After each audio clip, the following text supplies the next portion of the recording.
أما بعد فأعوذ بالله من الشيطان الرجيم. بسم الله الرحمن الرحيم. لقد من الله على المؤمنين إذ بعث فيهم رسولا من أنفسهم يتلو عليهم آياته ويزكيهم ويعلمهم الكتاب والحكمة وإن كانوا من قبل لفي ضلال مبين. وعن عثمان بن عفان رضي الله تعالى عنه قال قال رسول الله صلى الله عليه وسلم: خيركم من تعلم القرآن وعلمه. صدق الله العظيم وصدق رسوله النبي الكريم، ونحن على ذلك لمن الشاهدين والشاكرين، والحمد لله رب العالمين.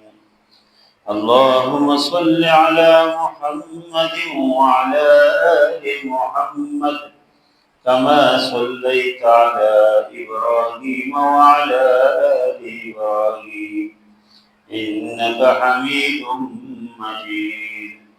اللهم بارك على محمد وعلى آل محمد كما باركت على إبراهيم وعلى آل إبراهيم إنك حميد مجيد.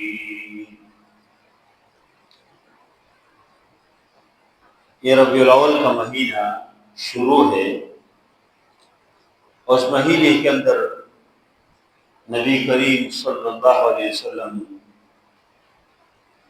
کی تشریف آوری بھی ہے اور اس دنیا سے واپس تشریف لے کے بھی گئے تھے۔ پیدائش بھی اس ربیع الاول کے مہینے میں اور وفات بھی، اور اس میں کوئی شک نہیں ہے کہ نبی کریم صلی اللہ علیہ وسلم کی اس دنیا میں تشریف آوری ایک بہت بڑی سعادت، بہت بڑی خیر اس پوری امت کے لیے اور اس پوری انسانیت کے لیے اللہ نے بہت بڑا ایک بہترین فیصلہ کیا تھا اور بہت بڑا خیر کا ارادہ کیا تھا، اور اللہ تعالیٰ نے ایک احسان کا فیصلہ کر کے اپنے نبی صلی اللہ علیہ وسلم کو مبعوث فرمایا۔ اور اسی طرح نبی کریم صلی اللہ علیہ وسلم کی دنیا سے رخصتی وہ بھی کوئی معمولی واقعہ نہیں، بہت درد کا واقعہ ہے، بہت دکھ کا واقعہ ہے، بہت افسوس کا واقعہ ہے۔ اس ربیع الاول کے مہینے کے اندر نبی کریم صلی اللہ علیہ وسلم کی بعثت کے اوپر بھی بات ہونی چاہیے، اور نبی کریم صلی اللہ علیہ وسلم کی دنیا سے جو رخصت تھی اس کو بھی بات کی، اور نبی کریم صلی اللہ علیہ وسلم اپنے ساتھ جو ایک بہترین کتاب قرآن جو ساتھ لائے اور اپنا ایک بہترین کردار اور اپنی خوبصورت سیرت اس نے ہمارے سامنے چھوڑ دیا، اس پہ ہم سب کی بہت خوشی۔ یہ جو آیات میں نے تلاوت کی اس سے بھی اللہ تعالیٰ نے یہی فرمایا کہ لقد من اللہ علی المؤمنین اذ بعث فیہم رسولا من انفسہم، فرمایا کہ اللہ نے اہل ایمان کے اوپر، اللہ نے مؤمنوں کے اوپر احسان کیا۔ لقد من اللہ علی المؤمنین، اللہ نے احسان کیا اہل ایمان کے اوپر، خصوصی احسان ہے، اور وہ احسان کیا ہے؟ فرمائے کہ اذ بعث فیہم رسولا من انفسہم، کہ اللہ تعالیٰ نے اس کے اندر ایک رسول کو بھیجا جو انہی کی نفسوں میں سے ہے، کوئی فرشتہ نہیں ہے، انسانوں میں سے ہے۔ اور فرشتہ کیوں نہیں بھیجا اللہ نے؟ اس لیے کہ فرشتوں کی معمولات الگ ہے، فرشتوں کے ضروریات الگ ہے، اور انسانوں کی ضروریات اور معمولات الگ ہے۔ اگر ایک فرشتہ نبی ہوتا، وہ آ کے بیٹھ، اس کو فرشتے تو نہ تکتے ہیں، نہ اس کو بھوک لگتے، نہ پیاس لگتے، نہ وہ سوتے ہیں، اس کو کچھ نہیں۔ تو اگر انسانوں کے لیے اللہ پیغمبر بنا کے بھیجتے اور صبح سے زور تک لوگوں کے ساتھ بیٹھے ہوتے. لوگوں نے کہنا تھا کہ ہم گھر جا رہے ہیں. اس فرشتے نے کہنا تھا کیوں جا رہے, کیوں جا رہے, بیٹھو.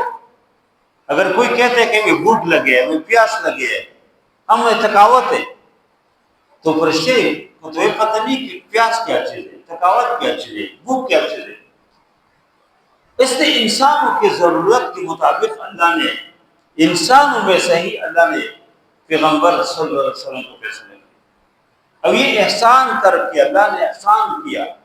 لقد من اللہ علی المؤمنین, فرمایا کہ اللہ نے اہل ایمان کے اوپر احسان کیا کہ جب اس کے اندر اللہ نے ایک رسول منہم, ایک عظیم الشان پیغمبر, عظمت والی انسان, بہترین پیغمبر اللہ نے اس مبعوث کیا, اللہ نے پیغمبر بنا کے بھیجا. اور پھر اللہ تعالیٰ نے اس آیات کے اندر نبی کریم صلی اللہ علیہ وسلم کی بعثت کی جو مقاصد ہیں وہ ذکر کیے. وہ کیا مقصد ہے کہ یتلو علیہم آیات, ایک تو یہ ہے کہ ان کے اوپر قرآن کی جو آیات ہے اس کی تلاوت کرے, قرآن پڑھے, قرآن لوگوں تک پہنچائے. یتلو علیہم آیات. دوسرے وَيُزَكِّيهِمْ, انسانوں کا تزکیہ کرے. اس سے پہلے لوگ چھوٹ چھوٹ چیزوں پر جھگڑے, لڑائیاں اور ایک دوسرے سے دشمنیاں, جنگ بغاس, جو ایک معمولی واقعے سے شروع ہو گیا تھا اس کے اندر ہزاروں لوگ اس کے اندر لقمہ جل ہو گئے. اور قبیلہ قبیلے کے ساتھ دشمنی اور مسائل اور پریشانیاں, اللہ نے اس قرآن کے ذریعے سے سب کچھ ختم کیا. فرمائے وَاعْتَصِمُوا بِحَبْلِ اللَّهِ جَمِيعًا وَلَا تَفَرَّقُوا. پھر فرمائے وَاذْكُرُوا نِعْمَةَ اللَّهِ عَلَيْكُمْ, اللہ کی نعمتوں کو یاد کریں. اِذْ كُنْتُمْ أَعْدَاءً فَأَلَّفَ بَيْنَ قُلُوبِكُمْ, جب تم دشمن تھے ایک دوسرے کے, اللہ نے اس قرآن کے ذریعے سے آپ کی دلوں میں محبت ڈالی. فَأَصْبَحْتُمْ بِنِعْمَتِهِ إِخْوَانًا, تم اللہ کی اس نعمت کی وجہ سے بھائی بھائی بن گئے. اور یہ قرآن حضرت علی رضی اللہ عنہ فرماتے ہیں کہ نبی کریم صلی اللہ علیہ وسلم نے فرمایا کہ اللہ انہا ستکون فتنۃ, ان قریب فتنے شروع ہو جائیں گے, فتنے جس طرح آج کل فتنے ہیں. تو صحابہ نے پوچھا کہ یا رسول اللہ مل مخرج منہا, اس فتنوں سے نکلنا کا راستہ کیا ہے, فتنوں سے کیسے بچ جائیں گے؟ اللہ کے نبی صلی اللہ علیہ وسلم فرمایا کہ اللہ تعالیٰ کی اس کتاب قرآن کے ذریعے سے فرمایا کہ وہ حبل اللہ کے المتین, یہ اللہ کی ایک مضبوط رسی ہے یہ قرآن. وہ حبل اللہ کے المتین, وہ ذکر الحکیم, وہ صراط المستقیم. فرمایا کہ یہ ایک مضبوط رسی ہے, جس طرح رسی کے ذریعے سے کوئی چیز گر جائے لوگ اسے اٹھاتے, تو اس رسی کے ذریعے سے, اس قرآن کے ذریعے سے, اس نبی کریم صلی اللہ علیہ وسلم کی سیرت اور کردار کے ذریعے سے انسان جنت میں پہنچ جاتے ہیں, اللہ تعالیٰ کے پاس اللہ کے قرب میں پہنچ جاتے ہیں. اس لیے فرمایا کہ نبی کریم صلی اللہ علیہ وسلم کی آمد کا جو پہلا مقصد ہے, فرمایا کہ یتلو علیہم آیاتی, کہ لوگ اوپر تلاوت آیات کریں, تلاوت کرے, لوگوں کو قرآن کی تلاوت کرے. اور نبی کریم صلی اللہ علیہ وسلم خود بھی قرآن لوگوں کو سناتے تھے اور لوگ اسے بھی سنتے تھے. ایک موقع پہ حضرت عبداللہ نے مسعود رضی اللہ عنہ سے فرمایا کہ اقرأ علی القرآن, مجھے قرآن کی تلاوت کرو. حضرت عبداللہ نے مسعود رضی اللہ عنہ سے فرمایا کہ میں تلاوت کروں. اقرأ علیک وعلیک انزل, یہ قرآن تو آپ کو پر نازل ہے نبی, میں کیسے آپ کو تلاوت کروں؟ نبی کریم صلی اللہ علیہ وسلم نے فرمایا کہ انی احب ان اسمعه من غیری, فرمایا کہ مجھے یہ بات پسند ہے کہ میں کسی اور سے بھی سنوں. اور پھر عبداللہ نے مسعود رضی اللہ عنہ سورۃ النساء کی آیات تلاوت کی. جب اس آیات پہ پہنچ جائے فَكَيْفَ إِذَا جِئْنَا مِنْ كُلِّ أُمَّةٍ بِشَهِيدٍ وَجِئْنَا بِكَ عَلَىٰ هَٰؤُلَاءِ شَهِيدًا, کہ وہ کس طرح حالت ہوگی کہ ہر امت سے گواہ پیش کریں گے اور آپ اس پوری امت کے اوپر گواہ کے طور پیش کریں گے. یعنی نبوت کی جو ذمہ داری ہے, رسالت کی جو ذمہ داری ہے, اسی کے بارے میں بتایا. تو نبی کریم سے فرمایا کہ حسبک اللہ, یہ کافی ہے. حضرت عبداللہ نے مسلم فرماتے کہ میں نے اللہ کے نبی صلی اللہ علیہ وسلم کی آنکھوں کی طرف دیکھا, فَإِذَا عَيْنَاهُ تَذْرِفَانِ, آنکھیں بہہ رہے, کوئی انسور نہیں بہہ رہے, گویا کہ اللہ کے نبی اتنے روئے وہ کہ آنکھ کے بہہ رہے، فیضا آئینہ ہو تذریفا، آنکھ کے بہہ رہے. ان ایک ایک آیات کے اوپر نبی کریم صلی اللہ علیہ وسلم سوچتے تھے. ایک موقع پہ ابی بن کعب رضی اللہ عنہ سے کہا کہ مجھے اللہ نے حکم دیا کہ میں آپ کو قرآن سناؤں. ابی بن کعب بہترین قاری تھے قرآن کے، صحابہ میں اقرأ لکتاب اللہ، قرآن کے بہترین قاری تھے. اس نے کہا کہ یا رسول اللہ او سمانی ربی، اللہ نے میرا نام لیا. نبی کریم سے فرمایا کہ ہاں آپ کا نام لیا. ابی بن کعب خوشی سے جھوم اٹھے، روئے، آنکھوں سے آنسو نکل گئے کہ اللہ نے میرا نام لیا. اور پھر نبی کریم صلی اللہ علیہ وسلم نے سورۃ بینہ لم یکن الذین کفروا من اہل الکتاب والمشرکین منفقین، مکمل سورت ابی بن کعب رضی اللہ عنہ کو سنا. صحابہ ایک ایک آیات کو سوچتے تھے، اس کو تدبر کے ساتھ پڑھتے، اسی کو ترجمہ سمجھتے تھے، اس کے مفہوم سمجھتے تھے. ہم تو طوطے کی طرح پڑھتے نا، اور اکثر جہاں پر اس طرح کوئی اہتمام ہو بھی تو لوگ اس کو اہمیت نہیں دیتے. بعض مسجد میں اس طرح اہتمام بھی نہیں ہوتے. لیکن خوش نصیب ہے وہ مسجد جہاں پر قرآن کے ترجمہ ہو، احادیث کی کتابوں کو یا کوئی درس ہو. یہ بعض جگہوں میں ویسے ادھر ادھر کی چیزیں ہوتی ہیں. تو خوش نصیب مسجد ہے، اس محلے کے لوگ خوش نصیب ہے کہ جس کے اندر قرآن کی کوئی یا کوئی درس ہو، کوئی لفظی ترجمہ ہو، کوئی قرآن کی تشریح ہو. تو نبی کریم صلی اللہ علیہ وسلم سے صحابہ بھی پڑھتے تھے، اور خود نبی کریم صلی اللہ علیہ وسلم بھی صحابہ کو سناتے تھے. اور ایک ایک آیات کے اوپر لوگ سوچتے تھے.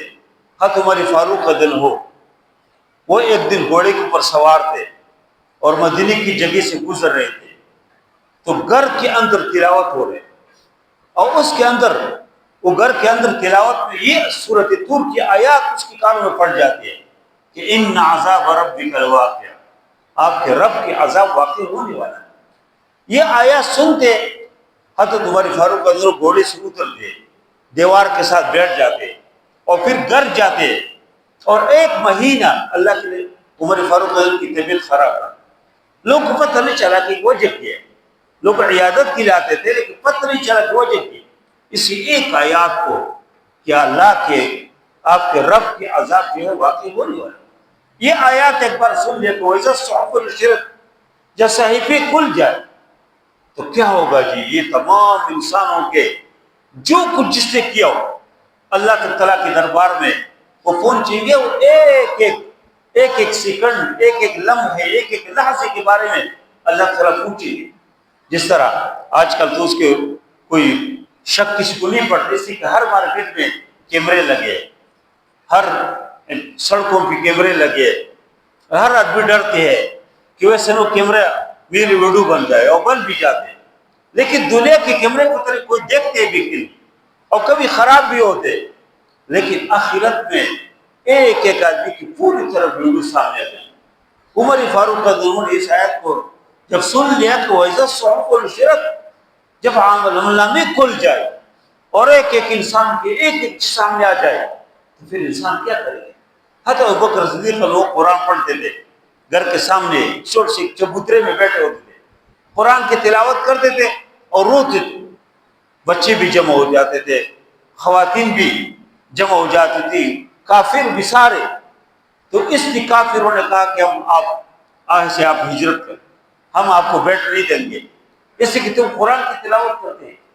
نبی کریم صلی اللہ علیہ وسلم خود ایک رات، پوری رات یہ آیات تلاوت کی تہجد کے اندر فرمایا کہ ان تعذبهم فإنهم عبادك وإن تغفر لهم فإنك أنت العزيز الحكيم. نبی کریم صلی اللہ علیہ وسلم اپنی امتی کے لیے بہت روئے. آج تو ہم نام لیتے ہیں نا سب، بس بار ربیع الاول آ جائے تھوڑا سی بس چراغاں مراغا کیا، ہم سمجھتے ہیں کہ ہم نے حق ادا کیا. نبی کریم صلی اللہ علیہ وسلم اس امت کے لیے بہت روئے، قیامت کے دن بھی روئیں گے. اور سارے انبیاء تک سب کہیں گے کہ ہم بچ جائیں، نفسی. مسلم کی روایت ہے کہ نفسی نفسی. لیکن نبی کریم صلی اللہ علیہ وسلم فرمائیں کہ اللہم امتی، اللہم امتی، اے اللہ میری امت، میری امت، میری امت. امت کس سے آسانی کے ساتھ اللہ کے نبی صلی اللہ علیہ وسلم کی ہر سنت کو ٹکراتے ہیں، پھینکتے ہیں. جہاں پر ان کی مفادات اور شریعت کے ٹکراو آ جائے، بس مفادات عزیز ہے جی، اسلام چھوڑو، دیکھیں گے جو ادھر دیکھیں گے، ابھی بس کام چلاؤ. لیکن نبی کریم صلی اللہ علیہ وسلم نے ایک رات یہ آیات جو سورت مائدہ کی آخری رکوع کی آیات ہے کہ ان تعذبهم فإنهم عبادک، یا اللہ اگر آپ اپنے بندوں کو عذاب دیتے تو آپ کی بندی آپ دے سکتے. یا اللہ وَإِن تغفر لهم، اگر آپ معاف کریں، یا اللہ فإنک أنت العزیز الحکیم، تو عزیز ذات ہے، غالب ذات ہے، حکمت والا ہے، آپ کے اوپر کوئی زور زبردستی نہیں کر سکتے. یعنی روئے کہ اللہ میری امتی کو معاف کرو، ان بندوں کو، اللہ کے بندوں کو معاف کرو. اس طرح ایک ایک صحابی قرآن کے ایک ایک آیات کے اوپر سوچتے تھے اور فکر کرتے تھے، اس لیے کہ وہ طوطے کی طرح نہیں پڑھتے تھے، وہ الف لام میم سے والناس تک ترجمے کو سمجھتے، اس کا مقصد کیا ہے. تو نبی کریم صلی اللہ علیہ وسلم کی بعثت کا ایک مقصد جو ہے وہ تلاوت آیات. فرمایا کہ لقد من اللہ علی المؤمنین اذ بعث فیہم رسولا من انفسہم یتلو علیہم آیاتہ وَيُزَكِّيهِمْ وَيُعَلِّمُهُمُ الْكِتَابَ وَالْحِکمَۃ. اور دوسرے نمبر پر تزکیہ، کہ انسانوں کا تزکیہ کرے، انسانوں کو پاک صاف کرے، گناہ سے پاک و صاف کرے، حلال و حرام کی تمیز سمجھائے، اور اچھے اور برے کے درمیان تمیز سمجھائے، اچھائیوں کے راستے کو پر لگائے، برائیوں سے بچائے. تزکیہ نفوس، اللہ سے تعلق بنانا انسانوں کے، یہ تزکیہ نفوس ہے. نبی کریم صلی اللہ علیہ وسلم نے اس پہ کہا. اور تیسرے نمبر پر فرمایا وَيُعَلِّمُهُمُ الْكِتَابَ وَالْحِکْمَةَ، اس کتاب کی، اس قرآن کی تعلیم لوگ کو دے، اور حکمت کی، خیر اور دانائی کی باتوں کی، اور حدیث کی تعلیم. قرآن کی اس کتاب اور حکمت سے مراد حدیث.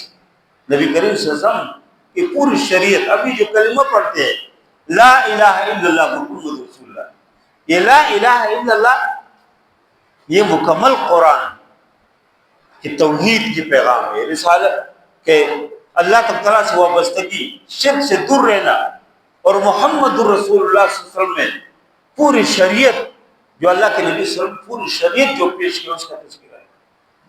اس لیے قرآن کی تعلیم اور احادیث کی تعلیم بھی نبی صلی اللہ علیہ وسلم نے دی ہے لوگوں کو.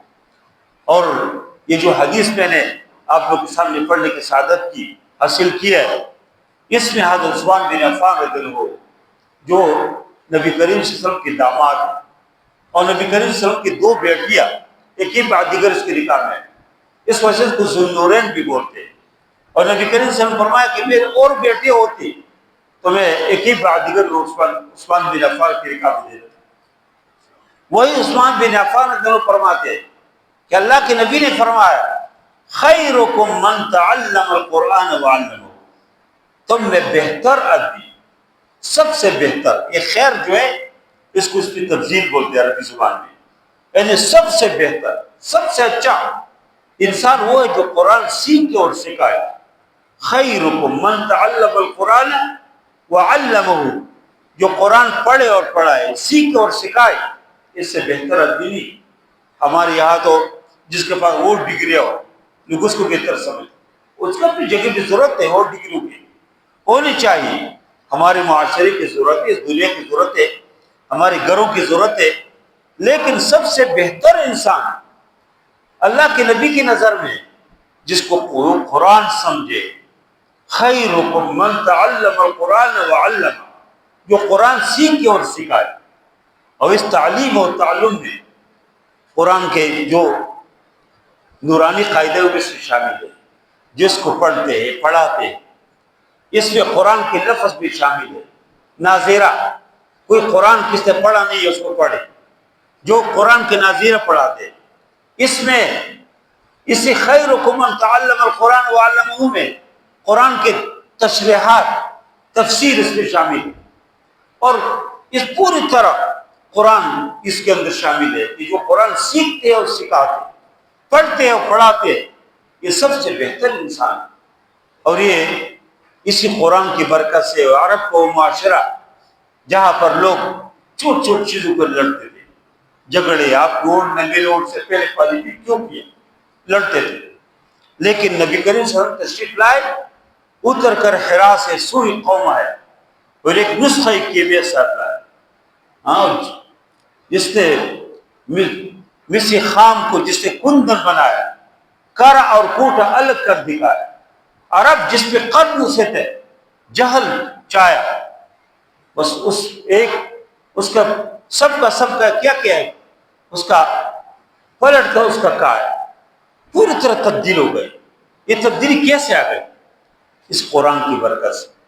پہلے لوگ انسان کے قتل کچھ چیز سمجھتے تھے، عرب کے معاشروں میں لوگ انسان کے قتل سے مزے لیتے، لطف لیتے تھے، جس طرح کرکٹ کو لوگ دیکھتے، جس طرح ہاکی کو لوگ دیکھتے، جس طرح فٹ بال اور والی بال کو لوگ دیکھتے، اس طرح اور جو گیم کو لوگ دیکھتے، اس طرح عرب کے وہ لوگ کرسی کے اوپر بیٹھے ہوتے تھے، صوفے کے اوپر بیٹھے ہوتے تھے، اور اپنے غلاموں کو ان کے ہاتھوں میں تلوار دے کے وہ ایک دوسرے کو خون بہاتے تھے اور یہ مزے لیتے تھے، اسے لطف اندوز ہوتے تھے، اور اس کو نہیں دیکھتے تھے کہ انسان قتل ہو رہے۔ لیکن اسی قرآن کی برکت سے، اسی دین کی برکت سے، نبی کریم صلی اللہ علیہ وسلم کی سیرت کی برکت سے وہ عرب کا معاشرہ وہ ایک دوسرے کی بائی بن گئی۔ مہاجرین و انصار کے اپنے درمیان اخوت اور محبت، یہ سارے اس قرآن کی وجہ سے آئے۔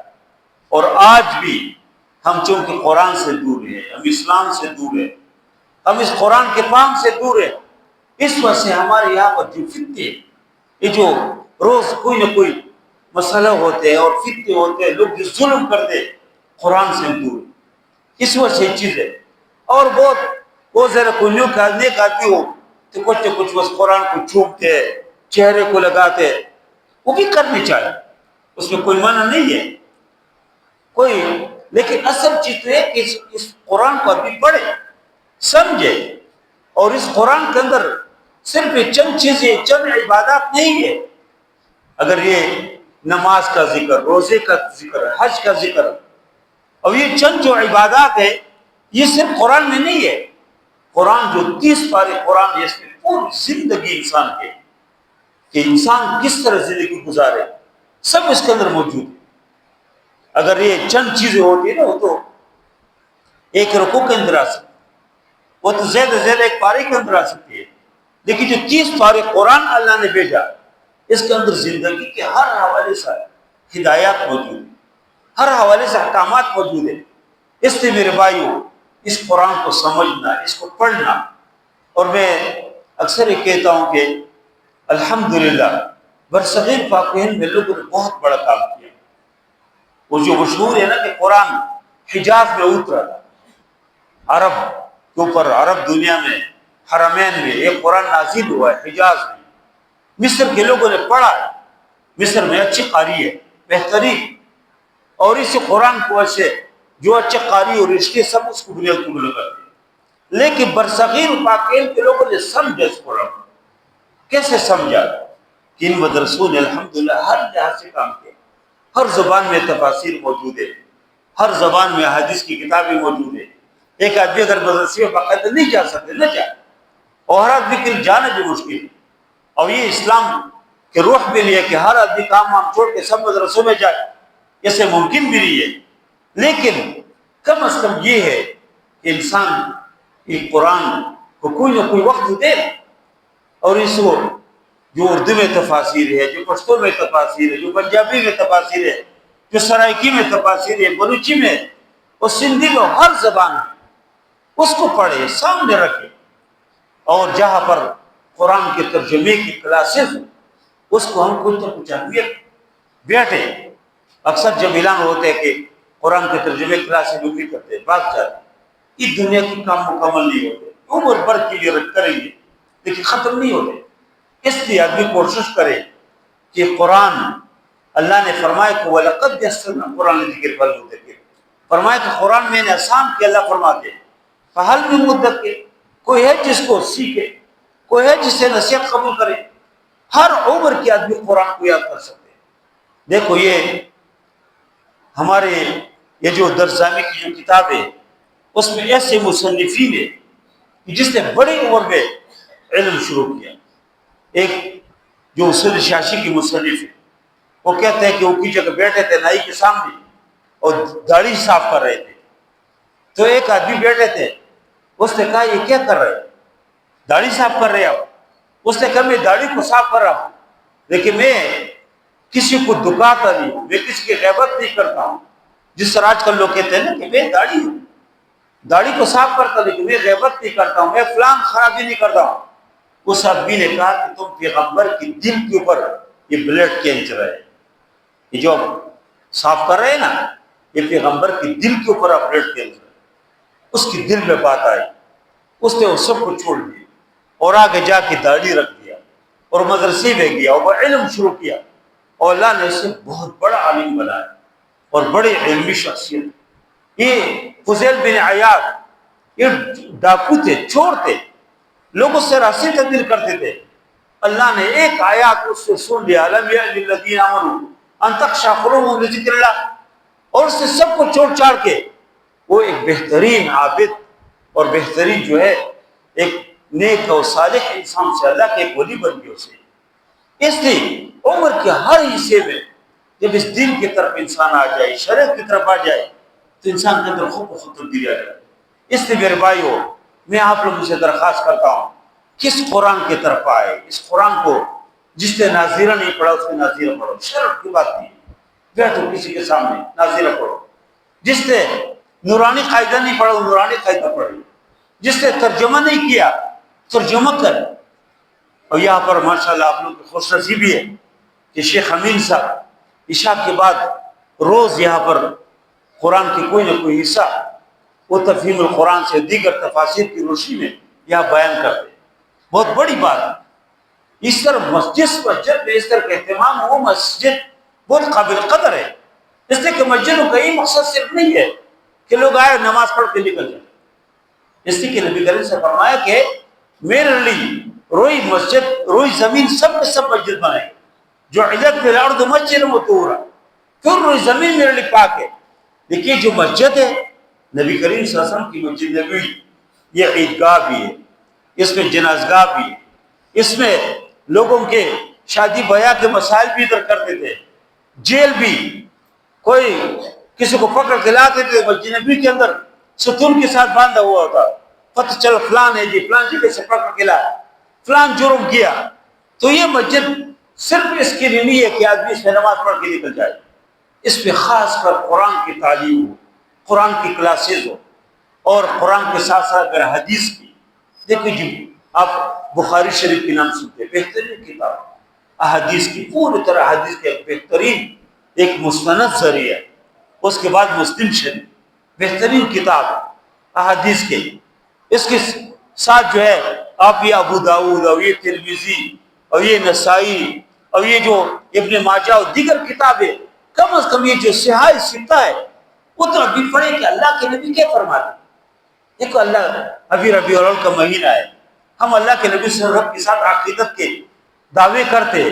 آئندہ جمعہ انشاءاللہ میں 12 ربیع الاول کے اوپر اور نبی کریم صلی اللہ علیہ وسلم کے اخلاق اور کردار کے اوپر بات کروں گا. لیکن میں یہ کہتا ہوں کہ دیکھو ہم اللہ کے نبی صلی اللہ علیہ وسلم کی محبت کے دعوے کرتے، لیکن ہم نے قرآن نہیں پڑھا، ہم حدیث کا پتہ نہیں کہ اللہ کے نبی صلی اللہ علیہ وسلم کیا فرمایا. اللہ کے نبی صلی اللہ علیہ وسلم کی 23 سالہ جو نبوت کی زندگی اس میں کیا ہے ہمیں کوئی پتہ نہیں. کتنے افسوس کی بات ہے، کیسے اللہ کے نبی صلی اللہ علیہ وسلم کے پاس جائیں گے. اس لیے آپ لوگ کوشش کریں کہ یہاں پر عشاء کے بعد جو قرآن کی کلاس سے مستقل، اور آج مجھے شیخ سے نے بتایا کہ آج اس کی ختم میں کم از کم ختم میں شریک ہو جائے، اور آگے کوشش کرے عشاء کی نماز کے بعد مختصر 10-15 منٹ 20 منٹ کی کلاس ہو، اس پہ آپ لوگ بیٹھے، اپنے بچوں کے ساتھ بیٹھے، اپنے دوست احباب کو ساتھ لائے. لوگ جو خراب دوست ہو تو خراب دوست کو خراب مجلس میں لے جاتے. جب آپ کے نیک لوگوں کے ساتھ دوستی ہو ان کو آپ مسجد میں لائے، قرآن میں لائے. آپ کو سے ایک آدمی کا صحیح راستے کو پڑا جائے آپ کے لیے بڑی سعادت کی بات. حضرت علی جنہوں کو نبی کریم صلی اللہ علیہ وسلم نے فرمایا کہ یا علی فواللہ لا یہدی اللہ بک رجلا واحدا خیر لک من حمر النعم. فرمایا کہ اللہ کی قسم اگر آپ کے راہ ذریعے سے ایک آدمی صحیح راستے کو پڑا جائے تو آپ کے لیے سرخ اونٹوں سے بہتر ہے. سرخ اونٹ اس زمانے کے ایک بہت بڑا سروائل سمجھتے تھے. جس طرح آج کل کے زمانے میں کسی کے پاس BMW ہو، کسی اور اعلیٰ قسم گاڑی ہو، اس زمانے میں یہ حمر النعم سرخ اونٹ لوگ اعلیٰ اس کو ایک سرمایہ سمجھتے تھے. اللہ کے نبی نے فرمایا اس سے بھی بہتر ہے آپ کے ذریعے سے ایک آدمی اگر قرآن خوان بن جائے، قرآن کی مجلس میں بیٹھ جائے، آپ کے ذریعے سے ایک آدمی نمازی بن جائے، دیندار بن جائے، تو کتنی اچھی بات ہوگی۔ اس لیے آپ نے کوشش کرے آج عشاء کے بعد یہاں پر جو ترجمہ قرآن کی اختتامی مجلس ہوگی اور تقریب ہوگی باقاعدہ، اس پہ آپ لوگ، اور اس پہ اس طرح ختم قرآن کے موقع پہ دعائیں بھی قبول ہو جاتی۔ اللہ کے نبی صلی اللہ علیہ وسلم فرمایا کہ جن موقع پہ دعائیں قبول ہو جاتے اس میں ایک ختم قرآن ہے، عند ختم قرآن، ختم قرآن کے موقع پہ دعائیں قبول ہو جاتے۔ تو آج آپ لوگ کوشش کریں شریک ہو جائے ختم میں، عشاء کی نماز کے بعد ترجمہ قرآن کی ختم ہے، اور بہت اچھی بات یہ بھی ہے کہ ربیع الاول کا مہینہ ہے، بہت بابرکت مہینہ ہے، نبی کریم صلی اللہ علیہ وسلم کی بعثت کا مہینہ ہے۔ عزیز پوری انسانیت کی اللہ نے کہ رحمت جوش میں آئے، اللہ تعالیٰ نے اپنے پیغمبر کو بھیجا، اللہ نے احسان کیا کہ لقد من اللہ علی المؤمنین، اللہ نے اہل ایمان کے اوپر ایک احسان کیا، اذ بعث فیہم رسولا من انفسہم، کہ اللہ نے اپنے رسول کو بھیجا، وما ارسلناک الا رحمۃ للعالمین، تمام مخلوقات کے لیے رحمت بنا دی، انسانوں کے لیے صرف نہیں، جانوروں کے لیے بھی رحمت، پرندوں کے لیے بھی رحمت، اور وحوش و طیور کے لیے بھی رحمت۔ اس رحمت کو اللہ تعالیٰ نے اسی مہینے میں بھیجا ہے۔ اس لیے اس مہینے میں قرآن اگر ختم ہو رہے ہو، قرآن شروع ہو رہے، اس طرح مجلس میں بیٹھیں گے تو انشاءاللہ اللہ بہت اجر دیں گے۔ میں اکثر سے ایک بار پھر درخواست کرتا ہوں کہ آج عشاء کے بعد یہاں پر جو ختم قرآن کی مجلس ہو، تقریب ہوگی، اس میں آپ سب لوگ شریک ہو جائیں، اور ماشاءاللہ شیخ امین صاحب کی ہم دعا کرتے ہیں کس وجہ سے ماشاءاللہ مسجد بھی آباد ہے، یا خیر کے سلسلوں کے ذریعے سے شروع ہے۔ اللہ سے لوگوں کو لمبی زندگی عطا فرمائے، خیر کی زندگی، اور ہم سب کی زندگیوں میں اللہ خیر عطا فرمائے۔ وہ آدمی بہتر ہے کہ جو مفتاح للخیر ہو، جس کے ذریعے سے خیر کھل جائے، اور مغالق للشر، جس کے ذریعے سے شر بند ہو جائے۔ اللہ ہم سب کے ذریعے سے خیر کو عام کرے، کہ ہمارے زبان سے خیر عام ہو، ہمارے ہاتھ سے خیر عام ہو، ہمارے مال دولت سے خیر عام ہو جائے، اور ہمارے ذریعے سے شر بند ہو جائے، جہاں پر کوئی فتنہ ہو، شر ہو، ہمارے ذریعے سے وہ بند ہو جائے۔ اللہ ہم سب کیسے بنائے۔ وصلی اللہ تعالیٰ علی خیر خلقہ محمد وعلیہ وسلم برحمتہ یا ارحم الراحمین۔